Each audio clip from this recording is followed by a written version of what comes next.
नमस्कार, आप देख रहे हैं सिटी न्यूज और गिरिडीह की तमाम छोटी बड़ी खबरों के साथ मैं हूं राहुल सिन्हा। तो आइए शुरुआत करते हैं और नजर डालते हैं आज की हेडलाइंस पर। गिरिडीह गांडे रोड के बघरा में पुलिस ने मारा छापा। भारी मात्रा में अवैध कोयला किया जब्त। मचा हड़कंप। जब्त कोयले को बेंगाबाद थाना ले गई पुलिस। गिरिडीह कोर्ट कैंपस में बने शेड का हुआ विधिवत उद्घाटन। प्रधान जिला एवं सत्र न्यायाधीश समेत कई न्यायिक अधिकारी अधिवक्ता गण रहे मौके पर मौजूद। अधिवक्ताओं ने जताया आभार। शहर और पचम्बा इलाके से हुई एक मोटरसाइकिल की चोरी। भुक्तभोगियों ने थाने में दिया आवेदन। कहा, पलक झपकते ही गायब हो गई मोटरसाइकिल। और यातायात पुलिस ने सर्कस मैदान के पास लगाया वाहन जांच अभियान। टेम्पो चालकों के कागजातों की हुई जांच। सड़क सुरक्षा सप्ताह को लेकर चलाया गया यह अभियान।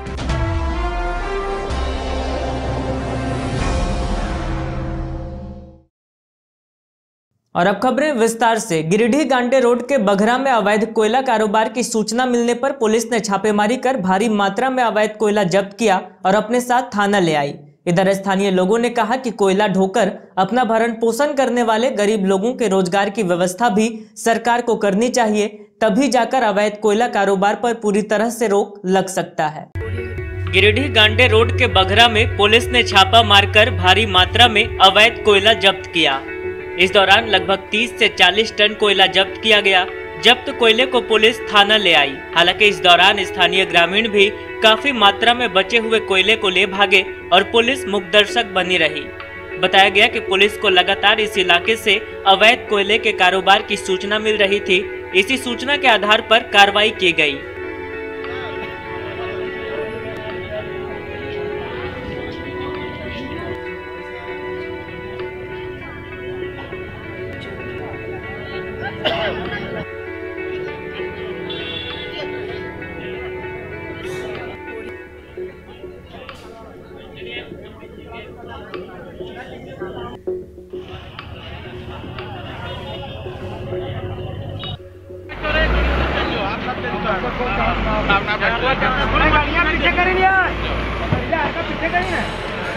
अब सब चल जाओ, हो गया गाड़ियाँ अपना कालिए पीछे करें।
बघरा साइकिल से जो कोयला सब जमा था,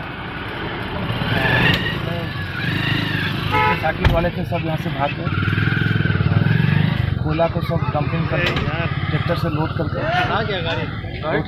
कुछ हाईवा में लेके बेंगाबाद थाना लेके जा रहे हैं। इसमें कुछ का कोई गिरफ्तारी नहीं हुई। आगे क्या कार्रवाई जारी रहेगी? आगे भी निश्चित रूप से कोयला बंद रहेगी। इधर स्थानीय लोगों ने कहा कि अवैध कोयले के कारोबार पर निश्चित रूप से रोक लगे, लेकिन गरीब गुरबे लोग जो साइकिल से कोयला ढोकर अपना भरण पोषण करते हैं, उनके रोजगार की व्यवस्था भी सरकार को करनी चाहिए, तभी अवैध कोयले के कारोबार पर लगाम लग सकेगी।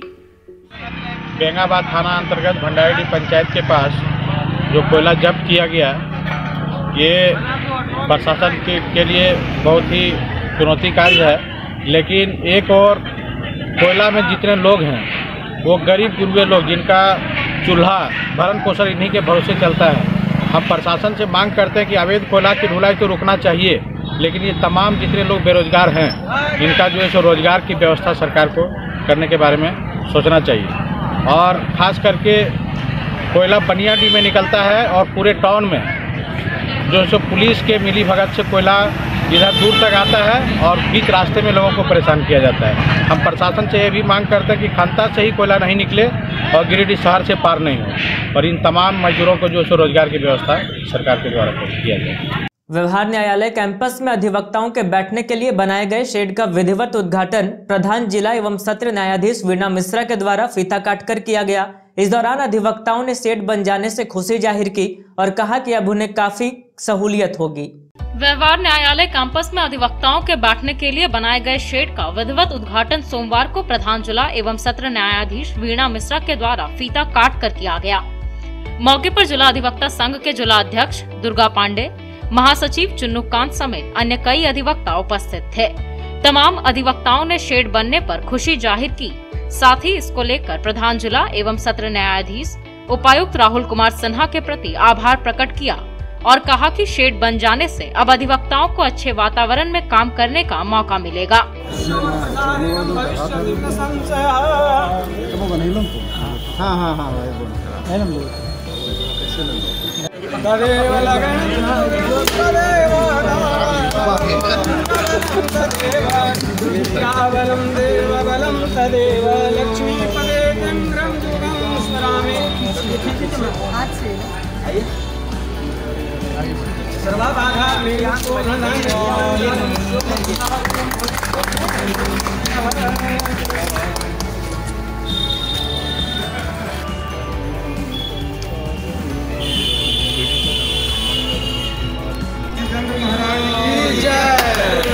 भगवान की न्यायिक परिवार की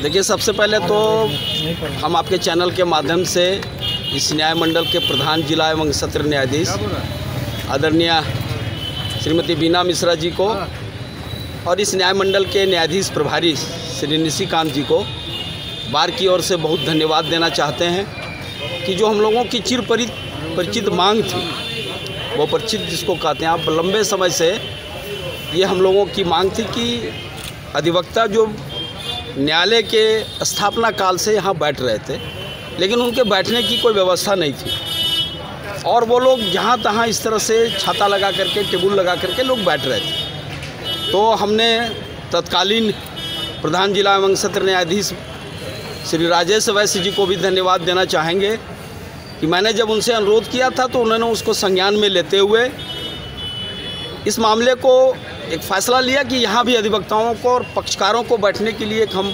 सेट बनाएंगे, जैसा आप एसडीओ कोर्ट के बाहर देख रहे हैं बना हुआ। फिर इस मामले में संघ की ओर से हम लोगों ने गिरिडीह के उपायुक्त महोदय को रिप्रेजेंट किया था और इस मौके पर हम आदरणीय राहुल कुमार सिन्हा जी को भी बहुत धन्यवाद देना चाहेंगे। संघ की ओर से आभार व्यक्त करना चाहेंगे कि उन्होंने तत्क्षण अधिवक्ताओं की इस मांग पर संज्ञान लिया और इस योजना की स्वीकृति दी, बन करके भी तैयार हो गया। कोरोना की वजह से एक लंबे समय के बाद अधिवक्ता यहाँ आए हैं और अब एक अच्छे वातावरण में उनको काम करने का मौका मिलेगा। हम इस मौके पर एक बार फिर न्याय प्रशासन को और जिला प्रशासन से भी अनुरोध करना चाहते हैं कि ये जो शेड है वो पर्याप्त नहीं है, क्योंकि यहाँ जितने अधिवक्ता बैठते हैं उनको बैठने के लिए और थोड़ी जगह की ज़रूरत है। अगर उन लोग थोड़ा सा अजय कर दें, जहाँ हमारे कुछ अधिवक्ता साथी बैठते थे उस जगह पर अगर बैठने के लिए शेड बन जाए, जैसा अनुमंडल के कैंपस में बना हुआ है, तो ये इसका एक अच्छा माहौल बन जाएगा और काम करने में लोगों को सुविधा होगी। इसलिए आज तो हम लोगों के लिए हम कहेंगे कि ऐतिहासिक पल है जब कोर्ट कैंपस के अंदर अधिवक्ताओं के लिए, लिटिगेंट्स के बैठने के लिए व्यवस्था की गई है और इससे कार्य संस्कृति और बेहतर और मजबूत होगी। आने वाले दिनों में हमको भरोसा है कि कैंपस में और जो अधिवक्ता जिनके लिए स्थान की ज़रूरत है उनकी व्यवस्था हो जाए तो और उत्तम व्यवस्था हो जाए। वहीं कईयों ने कहा कि जरूरत के हिसाब से ये शेड नाकाफी है। यदि कैंपस में 1-2 शेड और बन जाता है तो अधिवक्ताओं को काफी सहूलियत होगी। गिरिडीह व्यवहार न्यायालय के कैंपस में अधिवक्ताओं के बैठने के लिए एक शेड का उद्घाटन हुआ। हम लोग के लिए सौभाग्य की बात है और मैं इसके लिए प्रधान जिला सत्र न्यायाधीश को साधुवाद देना चाहूँगा और संघ की ओर से और हम लोग मांग करेंगे कि इसी परिसर में अन्य अधिवक्ताओं को बैठने के लिए, चूँकि ये बहुत ही छोटा सा स्पेस है और अन्य जगह भी है कोर्ट परिसर में, उसमें यदि 1-2 और सेट बन जाता तो अधिवक्ताओं के लिए सुविधा हो। जिला परिषद कार्यालय में गणतंत्र दिवस समारोह को लेकर उप विकास आयुक्त की अध्यक्षता में एक बैठक की गई। बैठक के दौरान उप विकास आयुक्त ने गणतंत्र दिवस के अवसर पर निकाली जाने वाली भव्य झांकी को लेकर संबंधित विभाग को आवश्यक दिशा निर्देश दिया। गणतंत्र दिवस समारोह के सफल संचालन को लेकर उप विकास आयुक्त की अध्यक्षता में जिला परिषद कार्यालय में एक बैठक की गई। इस दौरान गणतंत्र दिवस समारोह के अवसर पर विभिन्न विभागों द्वारा निकाली जाने वाली भव्य झांकी प्रस्तुति और किए जा रहे तैयारियों की समीक्षा की गई और संबंधित विभागों को आवश्यक व उचित दिशा निर्देश दिया गया। बैठक में उप विकास आयुक्त ने विभिन्न विभागों से गणतंत्र दिवस समारोह के अवसर पर निकाली जाने वाली झांकी की थीम की जानकारी ली और सभी संबंधित विभागों को भव्य झांकी प्रस्तुत करने का आवश्यक दिशा निर्देश दिया। साथ ही उन्होंने कहा कि झांकी से संबंधित सभी व्यवस्थाओं को दुरुस्त कर लें तथा सभी आवश्यक तैयारियों को जल्द से जल्द पूर्ण करें। जिला प्रशासन का उद्देश्य विभिन्न विभागों द्वारा भव्य झांकी का आयोजन करना है, जिससे आम जनों में सकारात्मकता, सरकार की जन कल्याणकारी योजनाओं की जानकारी, प्रेरक तथ्यों व लोगों को प्रोत्साहित व प्रेरित करने जैसा संदेश हो, जिससे समाज में अच्छा संदेश पहुंचाया जा सके। बताया गया कि गणतंत्र दिवस के अवसर पर कुल 12 विभागों द्वारा झांकी निकाली जाएंगी। बैठक में मुख्य रूप से निदेशक DRDA, जिला जनसंपर्क पदाधिकारी, जिला कृषि पदाधिकारी, जिला पंचायती राज पदाधिकारी, उत्पाद अधीक्षक, जिला गव्य विकास पदाधिकारी, जिला पशुपालन पदाधिकारी, समाज कल्याण के अधिकारी, JSLPS के अधिकारी व अन्य संबंधित अधिकारी उपस्थित थे। सदर प्रखंड के सभागार में BDO डॉक्टर सुदेश कुमार की अध्यक्षता में प्रखंड में चल रहे विकास योजनाओं की समीक्षा को लेकर एक बैठक की गई। बैठक के दौरान PM किसान योजना के लाभार्थियों को KCC से आच्छादित करने के संबंध में चर्चा हुई। साथ ही अन्य पेंडिंग पड़े योजनाओं को ससमय पूरा करने का निर्देश दिया गया। सदर प्रखंड के सभागार में प्रखंड विकास पदाधिकारी डॉक्टर सुदेश कुमार की अध्यक्षता में एक बैठक की गई। बैठक में मुख्य रूप से PM किसान योजना के लाभार्थियों को 100% KCC से आच्छादित करने के संबंध में चर्चा की गई। मौके पर प्रखंड में चल रहे तमाम विकास योजनाओं की भी समीक्षा हुई। वहीं पेंडिंग पड़े योजनाओं को जल्द से जल्द पूरा करने का निर्देश BDO के द्वारा सभी संबंधित लोगों को दिया गया। बैठक में मुख्य रूप से प्रखंड कृषि पदाधिकारी, प्रखंड तकनीकी प्रबंधक, कृषक सलाहकार समिति, जन सेवक सहित अन्य कर्मचारी गण उपस्थित थे। मुद्दा प्रधानमंत्री किसान के लाभार्थियों को 100% कृषकों को आच्छादित कर देना है, जिसमें KCC से, किसान क्रेडिट कार्ड से। दूसरा है वनाधिकार पट्टा से संबंधित है, जिसमें गिरिडीह ब्लॉक में 1469 लाभुक है, जिसमें भी PM किसान से में निबंधन कराना है।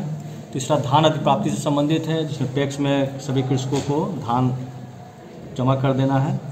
चौथा है फसल आच्छादन से संबंधित, जिसमें रबी फसल का कितना आच्छादित हुआ है। इस मैटर पर अभी जन सेवक और कृषक मित्रों के साथ मीटिंग चल रहा है और इस मीटिंग का यही सब है कि सब लोग अपना 100% एक सप्ताह तक टारगेट दिया गया है कि सब लोग 100% निबंधन करें, अन्यथा फिर दिक्कत होगा, किन्हीं को भी प्रॉब्लम होगा। DSO गौतम भगत ने गांवा प्रखंड के FCI गोदाम का औचक निरीक्षण किया और गोदाम में रखे खाद्यान्नों की स्थिति का जायजा लिया। इस दौरान इन्होंने स्टॉक रजिस्टर, सेल रजिस्टर, गुणवत्ता, वजन आदि की जांच के साथ पैक्स केंद्रों में धान की खरीदारी व उसके गोदाम की भी जानकारी ली।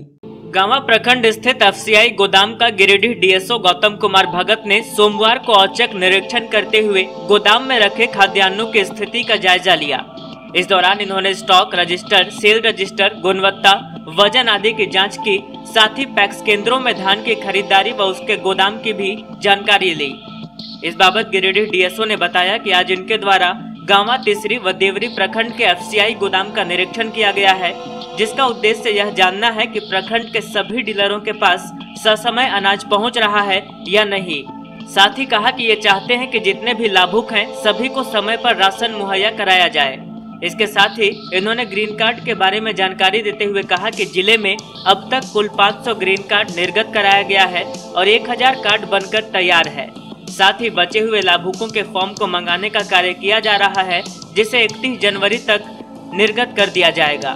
बताया कि जितने भी गरीब गुरबे लोग हैं उन्हें जल्द ही राशन कार्ड का लाभ देने के लिए पंचायत स्तरीय एक समिति का गठन किया गया है और सरकार की गाइडलाइन के अनुसार उसे प्राथमिकता देते हुए कार्ड जल्द ही निर्गत कर दिया जा रहा है। इनवर्ड स्टॉक और सेल जी सर, तीनों रजिस्टर कल दिखा देना, तीनों का ऑर्डर है। ठीक है सर। और अभी कितना वो लिफ्टिंग बाकी है? मतलब 67% हो चुका था, आज 5 तो दिए हैं सर, 3 दिन में हो जाएगा। कोई एमओ के पास, कोई एजीएम के पास कोई रजिस्टर नहीं रखता? नहीं सर, हम रखे, कल हम नहीं आए तो आप बोल रहे हैं ना, आप दिखा दीजिए। हम सर कल दिखा देंगे। आज दिखाइए ना, तो फिर हमको जाना पड़ेगा। 31 तारीख को लिखा हुआ साथ में रहते हैं, 31 तारीख तक हम लिखे हैं। चलिए हमारे साथ कल मिल लेंगे सर, हमको या तो शाम को जाएंगे तो लेते आएंगे, शाम को आइए। शाम को आइए जी सर, जरा दिखाइए। जी सर। किसी को भी फोन करो, उसको भी बोलो कि मेरे सर एडीएस ऑफिस गए थे सर, एडीएस ऑफिस मिलने के लिए गए थे, आए थे यहाँ पर चेक। मैं डीएसओ गिरिडीह। आज हमने 3 ब्लॉक का निरीक्षण किया है, देवरी, तीसरी और गांवा। सभी जगह पे हमारे गोडाउन और हमारे एमओ के कार्यकलाप के बारे में हम लोग जानकारी प्राप्त कर रहे हैं और सभी गोडाउन में हमारा जो स्टॉक है, स्टॉक रजिस्टर, सेल रजिस्टर और हमारा सभी प्रकार के पंजियों का हम लोग जांच करने आए हुए हैं। हमारा मंशा ये है कि हमारे जो भी डीलर हैं उनके पास जो हमारा राशन है समय पे पहुंच रहा है कि नहीं, और हमारा डीएसडी डोर स्टेप डिलीवरी का जो काम हो रहा है वो सही से हो रहा है कि नहीं, इसका जांच करने के लिए हम लोग आए हुए हैं। और हमारा मंशा यही है कि हमारे लाभुक तक जो अनाज पहुंचना है समय से पहुंच जाए और उनको समय से अनाज मुहैया कराया जाए, यही हमारा ध्येय है और सभी को समय से राशन उपलब्ध हो जाए। आगे हमारा प्रयास यही रहेगा कि सभी ब्लॉकों का हम लोग निरीक्षण करेंगे और सभी जगह पे, गिरिडीह जिला में सभी जगह पे समय से खाद्यान्न आपूर्ति का प्रयास करेंगे, यही हमारी इच्छा है और सभी गरीब तबके के लोगों को समय से अनाज उपलब्ध हो जाए, यही हमारी। इन दिनों मोटरसाइकिल चोरों का मनोबल काफी बढ़ा हुआ है। सोमवार को शहर और पचम्बा इलाके से 2 मोटरसाइकिल की चोरी हो गई। भुक्तभोगियों ने थाने में आवेदन देकर बाइक के बरामदगी की गुहार लगाई है। शहर और पचम्बा इलाके में एक ही दिन में 2 मोटरसाइकिल की चोरी हो गई है। मुफस्सिल थाना क्षेत्र के बुढ़िया खाद पुरानी मोहल्ला निवासी मोहम्मद इरफान की मोटरसाइकिल उनके जीजा के घर के पास से चोरी हो गई, जिसके बाद उन्होंने इसकी शिकायत पचम्बा थाने में आवेदन देकर की। इस बाबत मोहम्मद इरफान ने बताया कि वे बुढ़िया खाद से अपने दोस्तों के साथ अपने जीजा के घर गया हुआ था, जिसके बाद वहां बाइक खड़ा कर सभी कुछ काम को लेकर पचम्बा इलाके में स्थित वार्ड पार्षद सईदा खातून के घर चले गए। वापस आने के लिए जब वे बाहर आए तो उनकी टीवीएस अपाची मोटरसाइकिल गायब मिली। इधर गिरिडीह हाई स्कूल के पास से सुभाष कुमार मुखर्जी नामक एक शिक्षक की हीरो कंपनी की न्यू रेड कलर की बाइक चोरी हो गई। इस बाबत सुभाष ने बताया कि वे स्कूल के अंदर गए थे, वापस बाहर आने के बाद उनकी बाइक गायब मिली। होंडा का गिरिडीह +2 हाई स्कूल से गली में रखा हुआ था। थोड़ी देर पहले ही बस 5 मिनट हम अंदर गए, हम वहाँ के टीचर हैं, मेरा गाड़ी वहाँ से गायब हो चुका है। अब गाड़ी का रंग है रेड कलर का गाड़ी है, एकदम न्यू गाड़ी है और उसका नंबर है JH11P 9131। तो कृपया अगर आप लोग को कहीं दिखे तो कृपया सूचित करें जल्द से जल्द। क्या नाम है आपका? मेरा नाम सुभाष मुखर्जी है, मेरा नंबर है 8340267179। आप लोगों को अगर कहीं दिखे तो जरूर सूचित। नगर निगम के सभागार में सोमवार को हुट्टी बाजार स्थित नवनिर्मित दुकानों के नीलामी को लेकर बोली लगाई गई। बताया गया कि निगम को 6 दुकानों के लिए आवेदन प्राप्त हुआ था, जिसमें कुछ शर्तों में संशोधन की मांग करते हुए 3 आवेदक नीलामी से बाहर हो गए। बचे 3 लोगों ने एक दुकान का आवंटन प्राप्त किया। हुट्टी बाजार स्थित नवनिर्मित दुकानों की नीलामी को लेकर सोमवार को नगर निगम के सभागार में बोली लगाई गई। इस नीलामी की अध्यक्षता अर्बन प्लानर मंजूर आलम कर रहे थे। मौके पर सिटी मैनेजर विशाल सुमन, सहायक अभियंता नरेश कुमार, कनीय अभियंता विमल सोरेन व कर्मचारी शंभू सिंह उपस्थित थे। बताया गया कि कुल 6 दुकानों के लिए निगम को आवेदन प्राप्त हुआ था, जिसमें 2 लाख रुपए अग्रिम व 1600 रुपए प्रति माह रेंट तय किया गया था। हालांकि नीलामी के दौरान कुछ शर्तों में संशोधन की मांग करते हुए 3 आवेदक नीलामी से बाहर हो गए। बचे 3 लोगों ने एक एक दुकान का आवंटन प्राप्त किया। गौरतलब है कि हुट्टी बाजार में कुल 50 नए दुकान बनाए गए हैं, जिनमें से 28 दुकानों की बंदोबस्ती पूर्व में कराई जा चुकी है, जिसके बाद 22 दुकान बचे हुए थे, जिनमें से आज 3 की बंदोबस्ती संपन्न हुई। नगर निगम अंतर्गत नवनिर्मित हुट्टी बाजार में दुकानों का आवंटन की प्रक्रिया की गई। पूर्व में 28 दुकानों का नीलामी हो चुका है। बचे हुए 22 दुकानों के लिए सूचना दी गई थी पेपर में। कुल 6 आवेदन आए, जिसमें 3 लोगों ने नीलामी में भाग लिया और 3 दुकानों का आवंटन आज सफलतापूर्वक किया गया। बचे हुए जो दुकान हैं उनके लिए फिर से नोटिस जारी की जाएगी और फिर टेंडर करके हम लोग इसको नीलाम का प्रक्रिया आगे बढ़ाएंगे। पालिका तरफ से हटिया में जो 50 दुकान बना है उसके लिए, जिसमें क्या है कि दुकान के पास गंजेड़ी लोग का अड्डा है, बहुत तरह का है, डेढ़ एरिया है, 1600 रुपया बहुत भाड़ा है, 2 लाख रुपया जमा है और उसमें से मतलब हर 3 साल में 10% बढ़ेगा। तो जब डेढ़ जगह है, पैसा वहाँ पर आमदनी कुछ होगा ही ना, तो लेने से क्या फ़ायदा। इसमें सरकार को जब दिया गया है यहाँ का ऑफिस में लेकर कि इस पर सूचित मतलब देखा जाए, कम बेसी किया जाए, तो इन लोग कुछ आश्वासन देते हैं। तो क्या मांगे हम बोले कि इसमें भाड़ा कम कीजिए, 800 रुपया भाड़ा कीजिए, 1 लाख रुपये जमा लीजिए, ताकि आपका 1.5 दुकान है, बंद में हम लोग पॉकेट से भाड़ा देंगे। तभी आप टेंडर के लिए बैठे हुए थे? तो हम क्विट कर लिए इसलिए कि वो हुट्टी बाजार वाला दुकान, क्योंकि वहाँ का रनिंग उतना नहीं है और ना ही उतना डेवलप्ड एरिया। वो सिर्फ 2 घंटे की मंडी, उतना रेंट नहीं दे पाएंगे और उतना क्या वही रेंट 1600 रुपया है, बहुत ज़्यादा है। क्योंकि अभी मेन टाउन का उतना रेट नहीं नगर पालिका का गोदाम का, और वहाँ पे ले रहा हूँ। कौन सा दुकान का टेंडर? हाँ, कहाँ का दुकान का टेंडर है? कहाँ? हुट्टी बाजार हटिया का। नगर निगम की सफाई एजेंसी आकांक्षा के कर्मियों ने वेतन व पीएफ की मांग को लेकर काम का बहिष्कार करते हुए बस स्टैंड के पीछे स्थित एजेंसी कार्यालय के बाहर धरना प्रदर्शन किया। कर्मियों के कार्य बहिष्कार की वजह से शहरी क्षेत्र में साफ सफाई का कार्य प्रभावित हो गया है। नगर निगम की सफाई एजेंसी आकांक्षा के कर्मियों ने वेतन व पीएफ की मांग को लेकर काम का बहिष्कार कर दिया है। कर्मियों ने बस स्टैंड के पीछे स्थित एजेंसी के कार्यालय के बाहर प्रदर्शन करते हुए जमकर नारेबाजी की। आकांक्षा के कर्मियों के कार्य बहिष्कार पर चले जाने से शहरी क्षेत्र में सफाई कार्य काफी प्रभावित हो गया है। मालूम हो कि शहरी क्षेत्र में प्रत्येक वार्ड में घर घर जाकर कूड़ा संग्रह करने का कार्य आकांक्षा मैनेजमेंट एजेंसी के कर्मी के द्वारा किया जाता है। सफाई कर्मियों के द्वारा बताया गया कि ये लोग 2016 से सफाई का कार्य आकांक्षा एजेंसी में कर रहे हैं, लेकिन सिर्फ 6 महीने से पीएफ का पैसा शो कर रहा है। साथ ही इन लोगों से मेडिकल के नाम पर 400 रुपए की कटौती की जाती है, लेकिन इन्हें कोई भी मेडिकल सुविधा उपलब्ध नहीं कराई जाती है। सफाई कर्मियों का कहना है कि आकांक्षा द्वारा कहा गया है कि प्रत्येक महीने के 10 से 12 तारीख के बीच महीने का तनख्वाह दे दिया जाएगा, लेकिन 18 तारीख हो जाने के बाद भी अभी तक इन्हें तनख्वाह नहीं मिला है। प्रत्येक महीने में निश्चित समय के अनुसार इन्हें सैलरी नहीं दी जाती है। साथ ही 6-6 महीने में तनख्वाह बढ़ोतरी का आश्वासन भी इन्हें दिया गया था, लेकिन अभी तक सैलरी में कोई भी इजाफा नहीं किया गया है।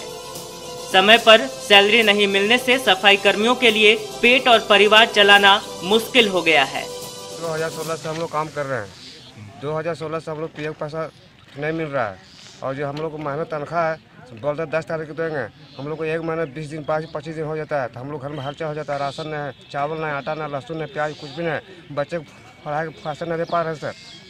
परेशानी हम लोग के साथ में यही है कि हम लोग जितना भी आकांक्षा में कम से कम 160 आदमी कर्मचारी काम करते हैं, पर हम लोग साथ में परेशानी ये है कि हम लोग को पैसा पीएफ का काटा गया है, गलत ढंग से काटा गया है।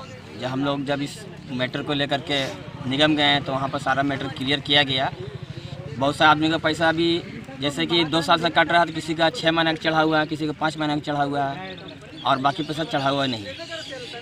एक परेशानी ये है। दूसरी परेशानी हम लोग का सैलरी, यहाँ पर बहुत से गरीब आदमी काम करते हैं, क्या सैलरी के लिए बहुत सारा परेशानी है कि सैलरी 2 महीना तक पहुँच जाता है, सैलरी मिलता नहीं है। इस कारण से हम लोग का बहुत सा ऐसा आदमी है जो बहुत गरीब है, उसका घर का खर्चा चलाना मुश्किल होता है। इसके लिए एक परेशानी जिसमें हम लोग 10 से 15 तारीख के बीच में पैसा मांगे हैं, पर आज 18 तारीख हो चुका है और हम लोग का पेमेंट अभी तक नहीं हुआ। इससे हम सब कर्मचारी बहुत ही नाराज। 18 जनवरी से 17 फरवरी तक रोड सुरक्षा सप्ताह के तहत सोमवार को सर्कस मैदान के पास टेम्पो वाहन जांच अभियान चलाया गया। जांच के दौरान टेम्पो चालकों से लाइसेंस, रजिस्ट्रेशन, पॉल्यूशन सर्टिफिकेट आदि के कागजातों की जांच की गई और गड़बड़ियां पाए जाने पर उनका चालान भी काटा गया। यातायात पुलिस इंस्पेक्टर प्रेम रंजन उरांव के नेतृत्व में सोमवार को सर्कस मैदान के पास टेम्पो वाहन जांच अभियान चलाया गया, जिसमें बिना लाइसेंस, रजिस्ट्रेशन, पॉल्यूशन सर्टिफिकेट व अन्य यातायात संबंधित कागज नहीं रहने पर टेम्पो चालकों का फाइन काटा गया। साथ ही निर्देश दिया गया कि आगे से यातायात नियमों का पालन करते हुए टेम्पो चलाएं। इंस्पेक्टर ने बताया कि 18 जनवरी से लेकर 17 फरवरी तक रोड सुरक्षा सप्ताह चलाया जाएगा। इस बाबत इन्होंने बताया कि आगे भी यातायात नियमों का उल्लंघन करने वाले चालकों पर कार्रवाई की जाएगी और संबंधित कागजात नहीं रहने पर उनके अनुसार चालान काटा जाएगा। इस जांच टीम में यातायात इंस्पेक्टर के अलावे जिला परिवहन कार्यालय के कर्मचारी, साकेत भारती, नगर थाना के कृष्णकांत कुमार व अन्य पुलिस जवान उपस्थित थे।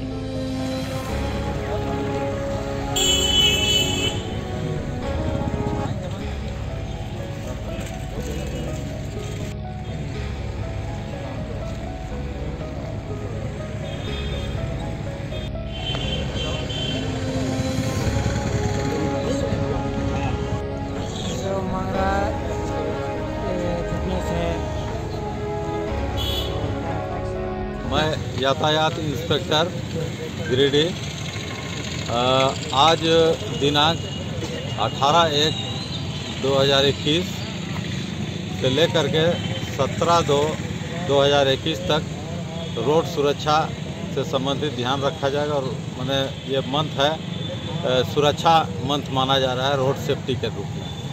तो आज हम लोग जितने भी टेम्पो शहर में चलते हैं बिना ड्राइविंग लाइसेंस, बिना रजिस्ट्रेशन के चल रहे हैं, वैसे लोगों को रोका जा रहा है।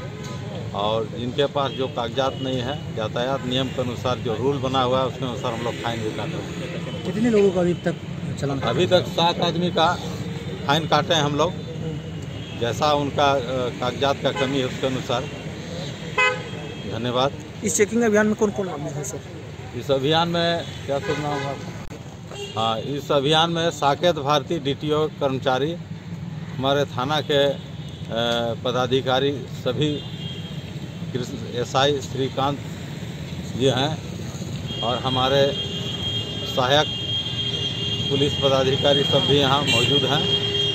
और आज यही अभियान चलाएं हम लोग, टेम्पो जो बिना ड्राइविंग लाइसेंस के चला रहे हैं, बिना रजिस्ट्रेशन, बिना पॉल्यूशन प्रमाण पत्र के चला रहे हैं, वैसे लोगों की धरपकड़ हो रही है। राष्ट्रीय सेवा योजना की ओर से राष्ट्रीय युवा सप्ताह का आयोजन न्यू बरगंडा स्थित RK महिला महाविद्यालय में किया गया। इस दौरान स्वामी विवेकानंद की प्रतिमा पर पुष्प अर्पित कर उन्हें श्रद्धांजलि दी गई और उनके विचारों को आत्मसात करने की बातें कही गई। कार्यक्रम के अंत में महाविद्यालय प्रांगण में एक आम का पौधा लगाकर पर्यावरण संरक्षण करने का संकल्प लिया गया। न्यू बरगंडा स्थित RK महिला महाविद्यालय में राष्ट्रीय सेवा योजना की ओर से राष्ट्रीय युवा सप्ताह का आयोजन किया गया। इस दौरान सर्वप्रथम स्वामी विवेकानंद की प्रतिमा पर पुष्प अर्पित की गई। इसके बाद एक एक कर वक्ताओं ने अपनी बात रखी। मौके पर वक्ताओं ने कहा कि हमें विवेकानंद जी के विचारों को आत्मसात करना है, तभी उन्हें सच्ची श्रद्धांजलि हम दे पाएंगे।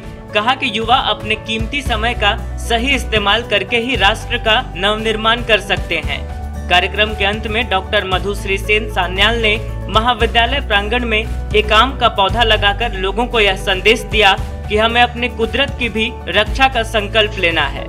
कुदरत है तो जीवन है। इस जयंती समारोह में doctor Madhushree Sen Sanyal, professor Sushil Roy, doctor KN Sharma, professor Prabhat, doctor Hussain, doctor Jatashankar, Mahesh Aman, Shikha, Supriya, Poonam, Archana, Priyanka, doctor Suresh Verma, K Pandey, Suresh, राजकुमार, नंदलाल, प्रतिमा व चिंता के साथ कई छात्राएं उपस्थित थी।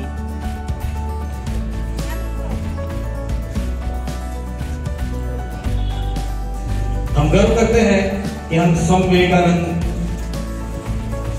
के आज जन्मतिथि मना रहे हैं और ये हमारे जोरदार तालियां होनी चाहिए।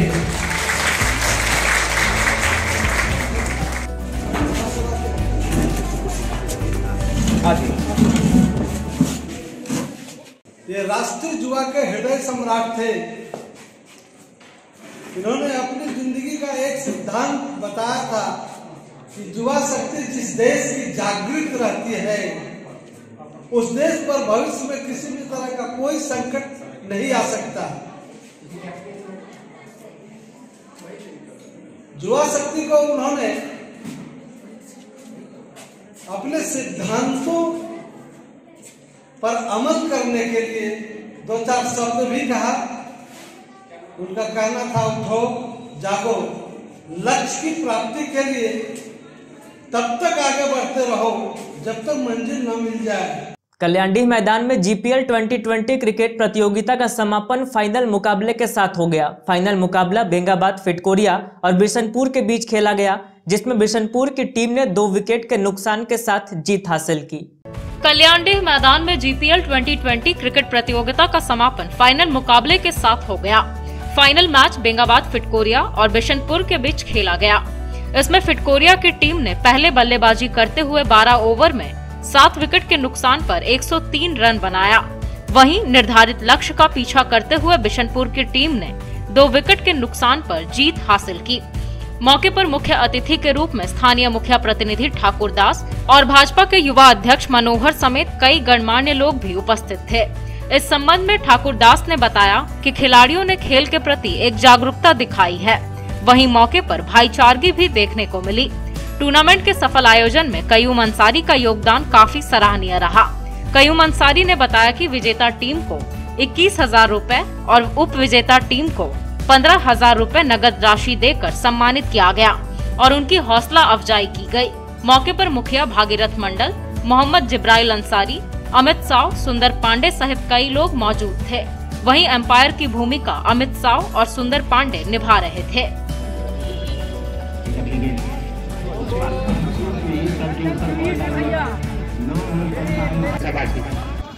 और खेलना चाहिए रुपए बल्लेबाजी करने के लिए आते हैं। अगली गेंद उससे काफी कम रन का जा सकता है।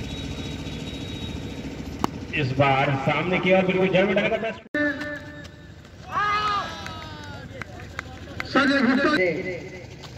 बहुत ही शुद्ध और हुक करना चाहते थे बॉल का सीधा, जब तक वहां पे सामने देखिए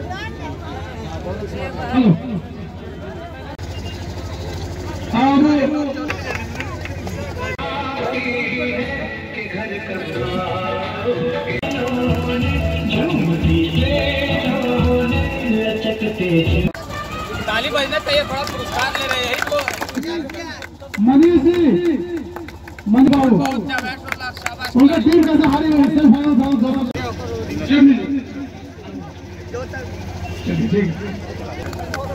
ठीक है। हमारे कार्यक्रम के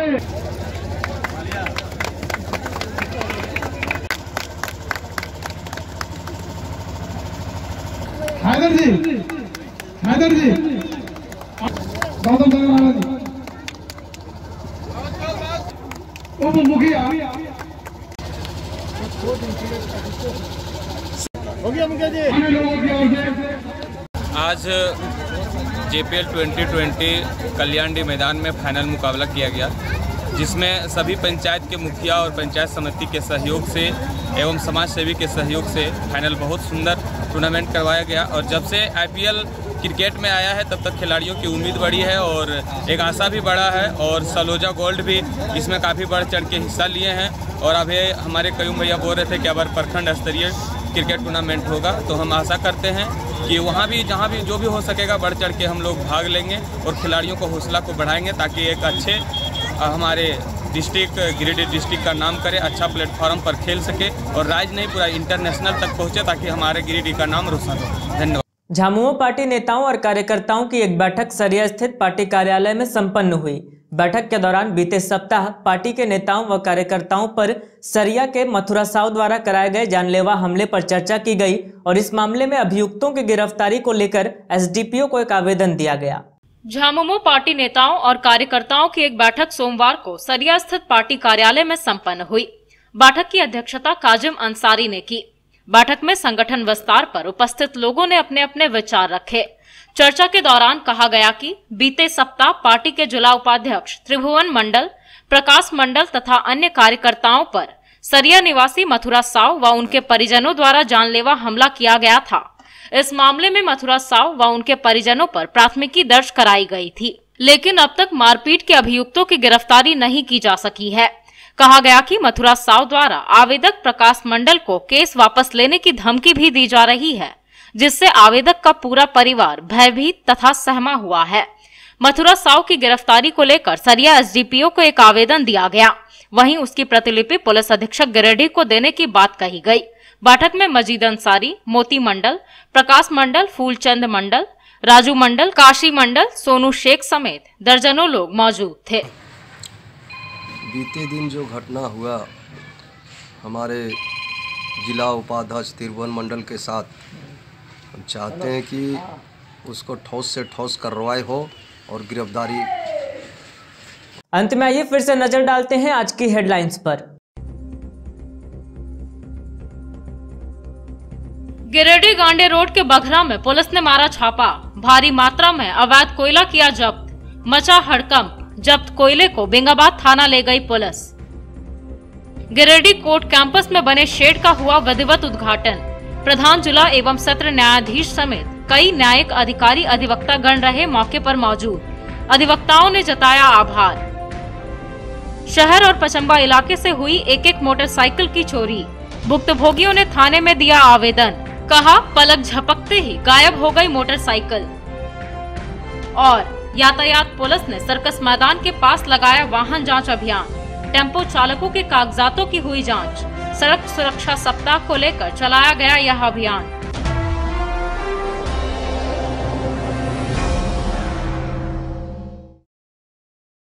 तो आज के अंक में बस इतना ही। अगले अंक में फिर मुलाकात होगी कुछ अन्य खबरों के साथ। तब तक दीजिए हमें और हमारी पूरी टीम को इजाजत। नमस्कार।